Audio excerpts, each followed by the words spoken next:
Hello friends, welcome back to my channel. আজকে তোমাদের সঙ্গে আমি আলোচনা করব স্ট্যাটিক জিকের উপরে 20টি বিশেষ গুরুত্বপূর্ণ ক্লাস নিয়ে, যেগুলো তোমাদের আগত যে কটা এক্সাম আছে সে কটার জন্য খুবই গুরুত্বপূর্ণ। তোমরা ভিডিওটা শেষ পর্যন্ত দেখবে, কারণ প্রত্যেকটি ভিডিওই খুবই গুরুত্বপূর্ণ হতে চলেছে। এবং যদি ভালো লেগে থাকে অবশ্যই একটি লাইক করে দেবে এবং কমেন্ট করে দেবে।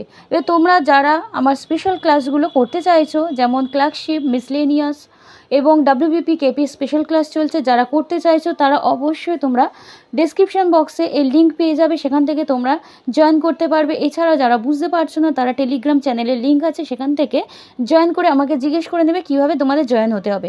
সেখানে তোমরা বিভিন্ন চ্যাপ্টারের উপরে ফাউন্ডেশন ক্লাস পাবে এবং প্রত্যেকটি আলাদা আলাদা ক্লাসের জন্য, আলাদা আলাদা এক্সামের জন্য তোমরা পাবে বিভিন্ন মক টেস্টগুলি, যেগুলো খুবই তোমরা তোমাদের অ্যাফোর্ডেবল প্রাইসের মধ্যে পেয়ে যাবে। তাহলে শুরু করছি আজকের ভিডিওটি, শেষ পর্যন্ত দেখতে থাকো।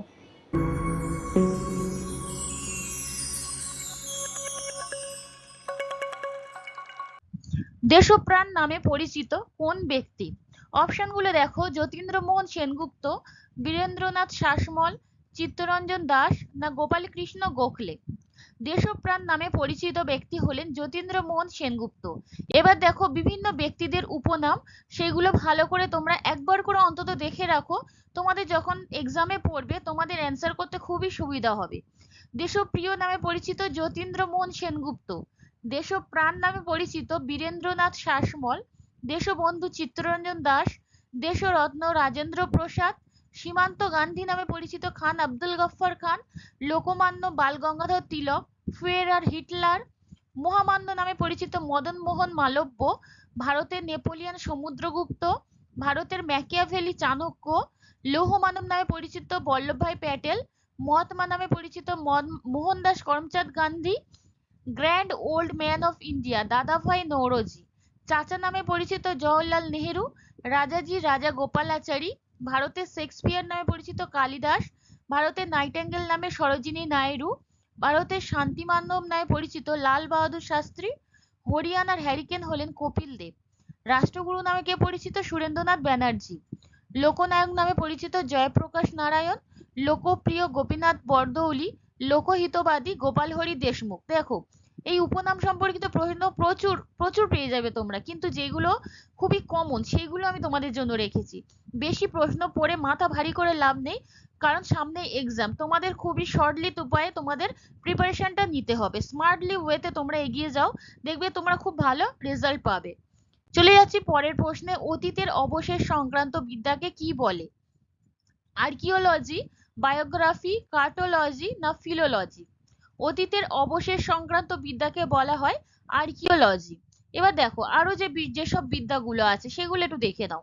আবহাওয়া সংক্রান্ত বিদ্যা মেটিওরোলজি, হাড় সংক্রান্ত অস্টিওলজি, উভচর ও সরীসৃপ হারপেটোলজি, আচরণ সংক্রান্ত ইথোলজি, অ্যাস্ট্রোনমি জ্যোতিষশাস্ত্র, ছত্রাক সংক্রান্ত মাইকোলজি, ফল ও ফুলের বৃদ্ধি পোমোলজি, সংখ্যা সংক্রান্ত নিউমেরোলজি, কলা সংক্রান্ত হিস্টোলজি, জীবনকাল ক্রোনোবায়োলজি, ক্যান্সার সংক্রান্ত অঙ্কোলজি, দাঁত সংক্রান্ত ওডন্টোলজি, শৈবাল হলো ফাইকোলজি।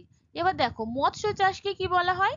মৎস্য চাষ সংক্রান্ত বিদ্যা হলো পিসিকালচার, রেশম চাষ সেরিকালচার, মাছ ইকটিওকালচার মনোবিদ্যা, সাইকোলজি, উদ্ভিদবিদ্যা বোটানি, মন সংক্রান্ত বিদ্যা টেলিপ্যাথি, শিলা সংক্রান্ত লিথোলজি, রক্ত সংক্রান্ত হেমাটোলজি, পতঙ্গ সংক্রান্ত এন্টামোলজি, পক্ষী সংক্রান্ত বিদ্যা অর্নিথোলজি, ভ্রূণ সংক্রান্ত এমব্রায়োলজি, শিলা সংক্রান্ত বিদ্যা লিথোলজি, ভাষা সংক্রান্ত বিদ্যা হলো ফিলোলজি। তোমরা এগুলো খুব ভালো করে প্রিপারেশন নাও, বিদ্যা থেকে প্রশ্ন তোমাদের সবসময় পরীক্ষাতে আসে। ভারতের উচ্চতম পর্বতশৃঙ্গের নাম কি? কাঞ্চনজঙ্ঘা, গডউইন অস্টিন, দোদাবেতা না সান্দাকফু? ভারতের উচ্চতম পর্বতশৃঙ্গের নাম হলো কাঞ্চনজঙ্ঘা। এবার দেখে নাও ভারতের উচ্চতম আর কি কি আছে। এরকম ভাবে আলাদা আলাদা করে রিলেটেড টপিক অনুযায়ী তোমরা পড়ো। তোমরা সবসময় অনেক প্রশ্ন মুখস্থ করো কিন্তু এক্সামে গিয়ে ভালো ফল করতে পারো না। ঠিক এইভাবে তোমরা এগোও, দেখবে অনেকটাই সুবিধা হবে। ভারতের উচ্চতম জলপ্রপাতের নাম কি? কুঞ্চিকল জলপ্রপাত, যেটা রয়েছে কর্ণাটকে। ভারতের উচ্চতম মূর্তি বা স্ট্যাচু হলো স্ট্যাচু অফ ইউনিটি, যা রয়েছে গুজরাটে। ভারতের উচ্চতম স্তূপ হচ্ছে সাঁচি স্তূপ, মধ্যপ্রদেশে রয়েছে। ভারতের উচ্চতম রেল স্টেশন ঘুম, যেটা রয়েছে দার্জিলিং এ। ভারতের উচ্চতম বাঁধের নাম তেহেরি বাঁধ, যেটা উত্তরাখণ্ডে রয়েছে এবং ভাগীরথী নদীর উপরে। ভারতের উচ্চতম সড়কপথের নাম খরদুংলা, যা রয়েছে লাদাখে। পরেরটা দেখো, ভারতের উচ্চতম অট্টালিকা কোথায় আছে? দিল্লিতে, যার নাম বিকাশ মিনার। ভারতের উচ্চতম বিল্ডিং ইম্পেরিয়াল টাওয়ার। ভারতের উচ্চতম মন্দির মীনাক্ষী মন্দির, যা মাদুরাইতে রয়েছে। ভারতের উচ্চতম লবণাক্ত হ্রদ প্যাংগং হ্রদ, লাদাখে অবস্থিত। ভারতের উচ্চতম যুদ্ধক্ষেত্রের নাম সিয়াচেন হিমবাহ। ভারতের উচ্চতম বিমানবন্দরের নাম কুশক বাকুলা রিম্পোচে, যা রয়েছে লাদাখের লেহতে। দেখো, উচ্চতম গুলো আজকে দিলাম। পরে যে ভিডিও আসবে সেখানে দেখবো ভারতের বৃহত্তম, ক্ষুদ্রতম, দীর্ঘতম, সেগুলো সম্পর্কে আলাদা আলাদা করে তোমাদেরকে আমি প্রশ্ন করাবো, তোমরা এভাবেই করো। তাহলে দেখো পরের প্রশ্ন, ভারতের রোম কাকে বলে? মুম্বাই, দিল্লি, চেন্নাই না বেঙ্গালুরু? ভারতের রোম বলা হয় দিল্লিকে। এবার দেখো বিভিন্ন শহরের উপনাম। ভারতের মশলার বাগান বলা হয় কেরলকে। ভারতের উদ্যান শহর বলা হয় বেঙ্গালুরুকে। ভারতের প্রবেশদ্বার হলো মুম্বাই। গোলাপি শহর জয়পুর। পঞ্চনদের শহর পাঞ্জাব। আরব সাগরের রানী কোচিকে বলা হয়। ভারতের ম্যানচেস্টার হলো আহমেদাবাদ। পর্বতের রানী মুসৌরি। ভারতের রুর দুর্গাপুর। এশিয়ার ডিমের ঝুড়ি হলো অন্ধ্রপ্রদেশ। স্বর্ণ মন্দিরের শহর কাকে বলা হয়? অমৃতসরকে। মেঘের আবাস হলো মেঘালয়। পাহাড়ের রানী কাকে বলে? দার্জিলিংকে। দাক্ষিণাত্যের রানী পুনে। মন্দিরের শহর বলা হয় বারাণসীকে। ভারতের মক্কা সুরাটকে বলা হয়। ভারতের সুইজারল্যান্ড হলো কাশ্মীর। ভারতের প্যারিস জয়পুর। আপেলের দেশ হিমাচল প্রদেশ। শ্বেত শহর হলো উদয়পুর। তালাচাবির শহর আলিগড়। কমলা লেবু শহর বলা হয় নাগপুরকে। অর্কিডের শহর হলো কার্সিয়াং এবং পঞ্চ পাহাড়ের দেশ বলা হয় ত্রিপুরাকে। নেক্সট প্রশ্ন, ভারতরত্ন পুরস্কার প্রাপক প্রথম ভারতীয় কে?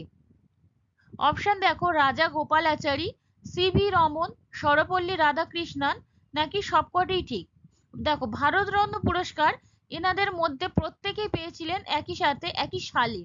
তাহলে এখানে উত্তরটি হয়ে যাবে সবকটি ঠিক। রাজা গোপালাচারী, সিভি রমন, সর্বপল্লী রাধাকৃষ্ণন প্রত্যেকে 1954 সালে প্রথম ভারতীয় হিসেবে ভারতরত্ন পান।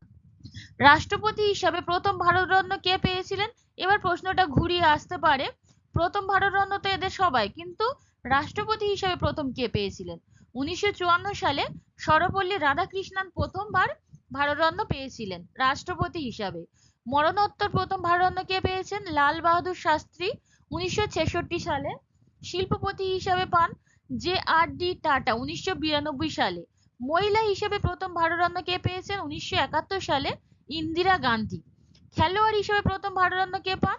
সচিন টেন্ডুলকর, তিনি পেয়েছিলেন 2014 সালে। এই সালটাও জিজ্ঞেস করতে পারে। প্রথম ভারতরত্ন যিনি ভারতের শেষ গভর্নর জেনারেল ছিলেন তিনি হলেন রাজা গোপালাচারী। বৈজ্ঞানিক হিসেবে প্রথম ভারতরত্ন কে পেয়েছেন? সিভি রমন 1954 সালে। রসায়নে প্রথম ভারতরত্ন পান ভেঙ্কটরামন রামকৃষ্ণন। সত্যজিৎ রায়, তিনি ছিলেন একজন চলচ্চিত্র নির্মাতা হিসেবে প্রথম ভারতরত্ন প্রাপক। 1992 সালে তিনি পান। বিদেশি হিসেবে প্রথম ভারতরত্ন কে পান? খান আব্দুল গফর খান 1987 সালে তিনি পেয়েছিলেন। এবার আমি পরবর্তীকালে ভিডিও দেব ভারতের প্রথম কে কোন অ্যাওয়ার্ডটি পেয়েছিলেন প্রথমবারের জন্য, সেগুলো আমি দিয়ে দেব। পরের প্রশ্ন, প্যালেস কালেকশন মিউজিয়াম কোথায় অবস্থিত? জয়পুর, সেকেন্দ্রাবাদ, হায়দ্রাবাদ না উদয়পুর? এই মিউজিয়াম গুলো কোথায় অবস্থিত সেগুলো দেখে রাখতে হবে। এবার দেখা যাক প্যালেস কালেকশন কোথায় অবস্থিত। এই মিউজিয়ামটি আছে হায়দ্রাবাদে। এবার দেখো সারনাথ মিউজিয়াম কোথায় আছে? উত্তরপ্রদেশে। প্রতাপ সিং শ্রীনগরে রয়েছে। কার্জন মিউজিয়াম মথুরাতে। Tipu Sultan museum Srirangapatna. Forest museum দেরাদুনে আছে। Albert museum Jaipur. National archive new দিল্লিতে আছে। Victoria hall museum Udaipur. Central museum নাগপুরে আছে। Salarjung museum Hyderabad. Municipal museum কোথায় আছে? Ahmedabad. Nalanda museum Bihar. National art gallery রয়েছে দিল্লিতে। গভর্নমেন্ট মিউজিয়াম বেঙ্গালুরুতে। কয়েন মিউজিয়াম নাসিকে। ইন্ডিয়ান এয়ারফোর্স রয়েছে দিল্লিতে। জওহরলাল নেহেরু ইটানগরে রয়েছে। ভিক্টোরিয়া মেমোরিয়াল হল কলকাতা। গুরু সদয় সংগ্রহশালা, বঙ্গীয় সাহিত্য পরিষদ, আশুতোষ মিউজিয়াম, ইন্ডিয়ান মিউজিয়াম, এই সবকটি রয়েছে কলকাতাতে। পরের প্রশ্ন, টেবিল টেনিসের টেবিলের দৈর্ঘ্য কত? ইদানিং এই টপিকটার উপরে প্রশ্ন আসছে প্রচুর, তাই এগুলো আমি করিয়ে দিচ্ছি, তোমরা ভালো করে এগুলো মুখস্থ করে নেবে। তোমরা অপশনগুলো দেখো, 1.52 মিটার, 2.04 মিটার, 3.75 মিটার না 2.74 মিটার। টেবিল টেনিসের টেবিলের দৈর্ঘ্য হলো 2.74 মিটার। এবার দেখো আরো কিছু খেলার সঙ্গে জড়িত পরিমাপ সম্পর্কে প্রশ্নগুলো দেখো। টেবিল টেনিসের দৈর্ঘ্য, টেবিলের দৈর্ঘ্য তো 2.74 মিটার, কিন্তু প্রস্থ হলো 1.52 মিটার। হকির মাঠের দৈর্ঘ্য কত? 91.44 মিটার ও প্রস্থ 50.55 মিটার। ব্যাডমিন্টন কোর্টের দৈর্ঘ্য কত? 44 ফুট আর প্রস্থ 20 ফুট। 20 ফুট যখন প্রস্থ তখন হবে ডাবলস এর জন্য, ব্যাডমিন্টন যখন ডাবলস হয়, আর ব্যাডমিন্টন সিঙ্গেলস এর জন্য 17 ফুট প্রস্থ থাকে। বাস্কেটবলের কোর্টের দৈর্ঘ্য কত? 28 মিটার, প্রস্থ 15 মিটার। ভূমি থেকে বাস্কেটের উচ্চতা কত? 3.05 মিটার। ফুটবল মাঠের দৈর্ঘ্য কত? 91 থেকে 120 মিটার আর প্রস্থ হলো 45.91 মিটার। ফুটবল গোলপোস্টের মধ্যে ব্যবধান কত? ব্যবধান হলো 24 ফুট আর গোলপোস্টের উচ্চতা 8 ফুট। ক্রিকেটের দুই উইকেটের মধ্যে দূরত্ব কত? 22 গজ। ক্রিকেট ব্যাটের দৈর্ঘ্য কত? 96.5 সেমি আর প্রস্থ 10.8 সেমি। ক্রিকেটের যে বল থাকে সেটির ওজন কত? 155 থেকে 163 গ্রামের ওজন হয়।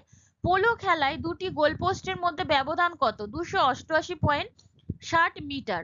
আর গলফ স্টিকের দৈর্ঘ্য 45 ইঞ্চি আর ওই যে হোলটা থাকে সেই হোলের গভীরতা হলো 4 ইঞ্চি। ক্যারাম খেলার গুটি কতগুলি থাকে? 19টি।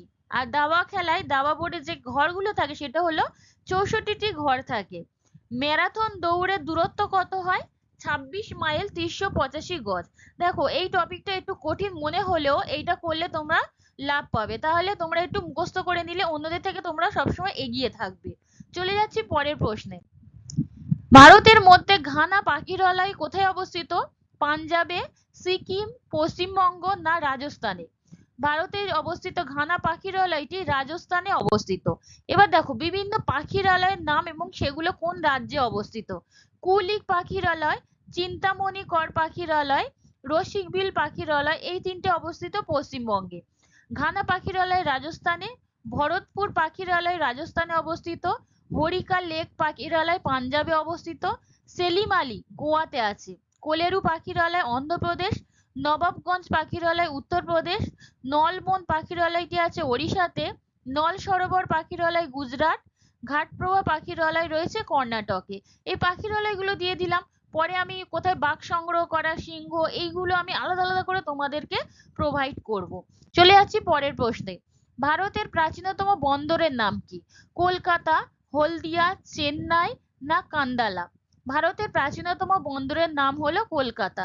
সিলেবাস অনুযায়ী তোমাদের ভারতের যত প্রশ্ন আছে, যত টপিক আছে তোমাদেরকে আমি করিয়ে দেব, প্লাস পশ্চিমবঙ্গ করাবো, কারণ এগুলো রাজ্য সরকারের পরীক্ষার জন্য এই প্রশ্নগুলো আসে। আর পৃথিবী থেকে কিছু করাবো, সমস্ত করাবো না, কারণ পৃথিবীর পুরো পোর্শনটা তোমাদের সিলেবাসে নেই, কিছু কিছু জিনিস তোমাদের করে রাখতে হবে। ভারতের প্রাচীনতম বন্দরের নাম কি? কলকাতা বন্দর, যা রয়েছে পশ্চিমবঙ্গে। কলকাতা সহযোগী বন্দরের নাম কি? হলদিয়া বন্দর, এটা রয়েছে পশ্চিমবঙ্গতে। ভারতের লৌহ রপ্তানিকারক বন্দরের নাম কি? পারাদ্বীপ, যেটা রয়েছে ওড়িশাতে ও মারমাগাঁও গোয়াতে আছে। ভারতের করমুক্ত বন্দরের নাম কি? কান্ডালা, যেটা রয়েছে গুজরাটে। ভারতের প্রথম হাইটেক বন্দর জওহরলাল নেহেরু মহারাষ্ট্রে আছে। স্বাভাবিক পোতাশ্রয়যুক্ত বন্দরটি কোথায় আছে? অন্ধ্রপ্রদেশে। প্রথম বেসরকারি বন্দরের নাম কি? এন্নোর বন্দর, যা রয়েছে তামিলনাড়ুতে। দক্ষিণ ভারতের বৃহত্তম বন্দরের নাম কি? চেন্নাই বন্দর। ভারতের কফি রপ্তানিকারক বন্দর নিউ ম্যাঙ্গালোর, যা রয়েছে কর্ণাটকে। ভারতের মালপত্র ও পেট্রোলিয়াম পরিবহনে প্রথম বন্দর হলো মুম্বাই। আর যাত্রী পরিবহনে প্রথম বন্দর হলো মাদ্রাস। দেখো এইগুলো বিভিন্ন পরীক্ষাতে এসেছে, তাই সেগুলো আলাদাভাবে প্রশ্ন অনুযায়ী তোমাদেরকে দিয়েছি, তোমরা এগুলো ভালো করে মুখস্থ করে রাখবে। তানপুরা তারের সংখ্যা কত? 3, 4, 25 না 100টি? তানপুরা তারের সংখ্যা হলো 4টি। এবার দেখো বিভিন্ন বাদ্যযন্ত্রে কোন বাদ্যযন্ত্রে কটি তার থাকে সেগুলো দেখে নাও। একতারাতে একটি তার থাকে, দোতারা 2 থেকে 5টি, সেতারে তার থাকে 3টি, তানপুরা, বীণা, বেহালা, এসরাজ, সারেঙ্গি, ব্যঞ্জো এই সবগুলিতেই থাকে 4টি করে তার। সরোদে তারের সংখ্যা হলো 6টি, ম্যান্ডোলিনে 4 থেকে 5 জোড়া তার থাকে, অ্যাকুস্টিক গিটারে থাকে 6টি, সাধারণ সন্তুরে থাকে 100টি এবং আধুনিক যে সন্তুর সেটাতে থাকে 72 থেকে 100টি তার। নেক্সট প্রশ্ন, ভারতীয় লাক্ষা গবেষণাগার কোথায় অবস্থিত? রাজামুন্দ্রি, লখনৌ, রাঁচি না কোটা? ভারতীয় লাক্ষা গবেষণাগার রয়েছে রাঁচিতে। এই ভারতে অবস্থিত বিভিন্ন গবেষণাগারের নামগুলো একবার দেখে নাও। ভারতে কৃষি গবেষণাগার রয়েছে নিউ দিল্লিতে, কেন্দ্রীয় ধান কটকে, কেন্দ্রীয় আলু সিমলা, কেন্দ্রীয় আখ কোয়েম্বাটুর, কেন্দ্রীয় তামাক রাজামুন্দ্রি, কেন্দ্রীয় সড়ক গবেষণাগার নিউ দিল্লিতে, জাতীয় চিন রয়েছে কানপুরে, জাতীয় দুগ্ধ কার্নাল, কেন্দ্রীয় জ্বালানি ধানবাদে, কেন্দ্রীয় চামড়া চেন্নাই, কেন্দ্রীয় খনি ধানবাদে রয়েছে, জাতীয় বিমান বেঙ্গালুরুতে, জ্বালানি গবেষণাগার ধানবাদ, খনি ও ধানবাদ, গম গবেষণাগার পুসা, মহাকাশ বেঙ্গালুরু, চা গবেষণাগার জোরহাট, কার্পাস নাগপুর, খাদ্য মহীশূরে, পাট গবেষণাগার ব্যারাকপুর, ইউরেনিয়াম রয়েছে যদুগোড়াতে, আবহাওয়া গবেষণাগার পুনে ও দিল্লিতে, জাতীয় পুষ্টি গবেষণাগার রয়েছে হায়দ্রাবাদে, উচ্চতা বিষয়ক গবেষণাগার গুলমার্গ, বৈজ্ঞানিক যন্ত্র গবেষণাগার চণ্ডীগড়, ক্যান্সার মুম্বাইতে, অরণ্য পেট্রোলিয়াম গবেষণাগার রয়েছে দেরাদুনে, কেন্দ্রীয় কাঁচ গবেষণাগার কলকাতাতে, জাতীয় উদ্ভিদ ড্রাগ গবেষণাগার লখনৌ, কেন্দ্রীয় বিল্ডিং রুড়কিতে, কেন্দ্রীয় নারকেল কাসারগড়, কেন্দ্রীয় ঔষধ আর ম্যালেরিয়া গবেষণাগার রয়েছে দিল্লিতে, বস্ত্র গবেষণাগার পুনেতে আর সমুদ্র রয়েছে পানাজিতে। চলে যাচ্ছি নেক্সট প্রশ্নে, র কোন দেশের গোয়েন্দা সংস্থা? অপশন হলো বাংলাদেশ, জিম্বাবুয়ে, ভারত না পাকিস্তান। এই বিভিন্ন দেশের গোয়েন্দা সংস্থা যেইগুলো খুবই কমন পরীক্ষাতে আসার সম্ভাবনা সেইগুলো তোমরা দেখবে। র রয়েছে ভারতের একটি গোয়েন্দা সংস্থা। এবার দেখো ভারতের আর কি কি গোয়েন্দা সংস্থা আছে। র ছাড়া রয়েছে আইবি, সিবিআই, এই 3টি গবেষণাগার খুবই গুরুত্বপূর্ণ। বাংলাদেশের আছে এনএসআই, আমেরিকার গোয়েন্দা সংস্থা সিআইএ এবং এফবিআই, ব্রিটেনের গোয়েন্দা সংস্থার নাম জিও বা জেআইও, পাকিস্তানের গোয়েন্দা সংস্থা আইএসআই, জিম্বাবুয়ের সিআইও আর ইসরায়েলের গোয়েন্দা সংস্থা হলো মোসাদ। নেক্সট প্রশ্ন, আইএমইআই এর ফুল ফর্ম কি? Indian mobile equipment identity, interior mobile equipment identity, identification mobile equipment identity না ইন্টারন্যাশনাল মোবাইল ইকুইপমেন্ট আইডেন্টিটি? এটার মধ্যে কোনটা অ্যান্সার হবে? এটার অ্যান্সার হয়ে যাবে অপশন নাম্বার ডি। তোমরা ভালো করে দেখে নাও, ইন্টারন্যাশনাল মোবাইল ইকুইপমেন্ট আইডেন্টিটি। এই মোবাইল রিলেটেড বিভিন্ন ফুল ফর্ম এক্সামে আসতে দেখা যায়, তার এইটা আমি দিয়ে দিয়েছি। দেখো মোবাইলের ফুল ফর্ম কি? Modified operation byte integration limited energy. SMS এর full form short message service. আইপির ফুল ফর্ম ইন্টারনেট প্রোটোকল। সিমের subscriber identity module. JPEG joint photographic expert group. WiFi wireless fidelity, PDF portable document format, URL uniform resource locator, OTP one time password, IMEI international mobile equipment identity, এলটিইর full form হলো long term evolution. Next প্রশ্ন, কেন্দ্রীয় সরকার স্বাবলম্বন প্রকল্পটি কি উদ্দেশ্যে চালু করে? দুস্থ মানুষের খাদ্য সুরক্ষা দেওয়া, মহিলাদের সুরক্ষা দান, পেনশন প্রকল্প না শিশুদের বই খাতা দেওয়ার জন্য? কেন্দ্রীয় সরকার যে স্বাবলম্বন প্রকল্পটি চালু করেছিলেন সেটার উদ্দেশ্য হলো পেনশন দেওয়া বা পেনশন প্রকল্প। এটি এই বিভিন্ন কেন্দ্র সরকার রাজ্য সরকারের যেসব প্রকল্প চালু করেছে সেগুলোর উদ্দেশ্য কি বা কত সালে সেটা চালু হয় সেগুলো আমাদের মনে রাখতে হবে। এগুলো থেকেও পরীক্ষায় প্রশ্ন আসার সম্ভাবনা থাকে। এবার দেখো কেন্দ্রীয় সরকারের যোজনাগুলো বা প্রকল্পগুলো। বয়ঃসন্ধিতে মেয়েদের পুষ্টি ও স্বাস্থ্যের সচেতনতার জন্য প্রকল্প চালু করা হয়েছিল, সেটার নাম সবলা প্রকল্প, 2012 সালে চালু হয়। গর্ভবতী মহিলাদের জন্য জননী সুরক্ষা যোজনা 2005 সালে চালু হয়। বিভিন্ন রোগের টিকা প্রদান, মিশন ইন্দ্রধনুষ 2015 সালে অটল পেনশন যোজনা বেসরকারি কর্মচারীদের বার্ধক্য ভাতা দেওয়ার জন্য 2015 সালে স্বাস্থ্য বীমা আয়ুষ্মান ভারত 2018 সালে চালু হয়। বিনামূল্যে এলপিজি সংযোগের ব্যবস্থা করা হয় প্রধানমন্ত্রী উজ্জ্বলা যোজনাতে। 2016 সালে চালু হয় তথ্য ও যোগাযোগ ব্যবস্থার উন্নতি ডিজিটাল ইন্ডিয়া। 2015 সালে এটি চালু হয়। গঙ্গাকে দূষণ মুক্ত করা এই প্রকল্পটির নাম কি? নমামি গঙ্গে। 2014 সালে চালু হয় গ্রামীণ বেকারদের কর্মপ্রদান জওহর রোজগার যোজনা 1989। আর শহরে বেকারত্বের সমস্যা সমাধান, এটাও 1989 এ নেহেরু রোজগার যোজনা নামে পরিচিত। বাধ্যতামূলক প্রাথমিক শিক্ষা প্রদান, এটা কোন যোজনা বা কোন অভিযানটি? সর্বশিক্ষা অভিযান। 2000 সালে এটি চালু হয়েছিল, এটা খুবই ইম্পর্টেন্ট। মধ্যাহ্ন ভোজনের ব্যবস্থা মিড ডে মিল স্কিম, এটা চালু হয় 1995 সালে। এটা প্রচুর অনেকবার পরীক্ষাতে এসেছে, তাই তোমরা ভালো করে মুখস্থ করে রাখবে। স্বচ্ছ ভারত মিশন, ভারতকে দূষণ মুক্ত করা, 2014 সালে চালু হয়। বেটি বাঁচাও বেটি পড়াও, কন্যা ভ্রূণ হত্যা রোধ ও শিশু কন্যা সুরক্ষা প্রদানের উদ্দেশ্যে এটি চালু করা হয়েছিল 2015 সালে। নেক্সট প্রশ্ন, রাম ও রহিম একই ঈশ্বরের দুটি ভিন্ন নাম, কেউ বলেছিলেন? এই বিভিন্ন স্লোগান ও উক্তিগুলো তোমাদের জেনে রাখতে হবে। কে বলেছেন এটা? কবির, তুকারাম, চৈতন্যদেব না রামদাস? এ কথাটি বলেছিলেন কবির। এবার দেখো আরো বিখ্যাত যে উক্তিগুলি। বন্ধুগণ, তোমরা সকলে প্রথমে একজন ভারতীয়, তারপর একজন মুসলিম, এ কথা বলেছিলেন মোহাম্মদ আলী জিন্না। মহাত্মা গান্ধী এমন একজন ব্যক্তি যে শুধুমাত্র অল্প সময়ের জন্য ধুলো থেকে ভূত হয়ে উঠে এসেছেন, এটা কে বলেছে? বি.আর. আম্বেদকর। করব অথবা মরব, হে রাম, এই উক্তি দুটি করেছিলেন গান্ধীজি। স্বরাজ আমার জন্মগত অধিকার, লোকমান্য তিলক। সাইমন কমিশন বাপাস যাও, লালা লাজপত রায়। গরিবি হটাও স্লোগানটি দেন ইন্দিরা গান্ধী। আরাম হারাম হ্যায় জওহরলাল নেহেরু। সারে জাহাজ সে আচ্ছা মোহাম্মদ ইকবাল, এটা খুবই ইম্পর্টেন্ট। সকলের আগে হও ভারতবাসী, ঋষি অরবিন্দ। জয় জওয়ান জয় কিষান, লাল বাহাদুর শাস্ত্রী। শিক্ষা অপেক্ষা করতে পারে কিন্তু স্বরাজ নয়, এটি বলেন বাল গঙ্গাধর তিলক। আর ইনকলাব জিন্দাবাদ বলেন ভগৎ সিং। চলে যাচ্ছে নেক্সট প্রশ্নে। এ নেশন ইন দ্য মেকিং বইটি কে লিখেছিলেন? এই বিভিন্ন যে ঐতিহাসিক বইগুলি আছে সেগুলোর নামগুলো আমি দিয়ে দিচ্ছি, তোমরা একটু পরে পেয়ে যাবে। দীনবন্ধু মিত্র, বাল গঙ্গাধর তিলক, সুরেন্দ্রনাথ ব্যানার্জি না Subhas Chandra Bose? A nation in the making বইটি লিখেছিলেন সুরেন্দ্রনাথ ব্যানার্জি। এবার দেখো ঐতিহাসিক বই ও লেখকগুলোর নাম। গ্লিমসেস অফ ওয়ার্ল্ড হিস্ট্রি, এটি লিখেছিলেন Jawaharlal Nehru. Why I am atheist লেখেন Bhagat Singh. Unto this list, এটা লেখেন John Ruskin. Hindu way of life, doctor S Radhakrishnan. স্বদেশ ও স্বাধীনতা লিখেছিলেন Ashwini Kumar Dutta. The Indian struggle কে লেখেন সুভাষচন্দ্র বসু। আনহ্যাপি ইন্ডিয়া লিখেছিলেন লালা লাজপত রায়। ডিভাইন লাইফ লিখেছেন Swami Vivekananda. Economic history of India, এটি লেখেন Romesh Chandra Dutt. The broken wings লিখেছেন সরোজিনী নাইডু। লাইফ ডিভাইন, এটা লিখেছেন অরবিন্দ ঘোষ।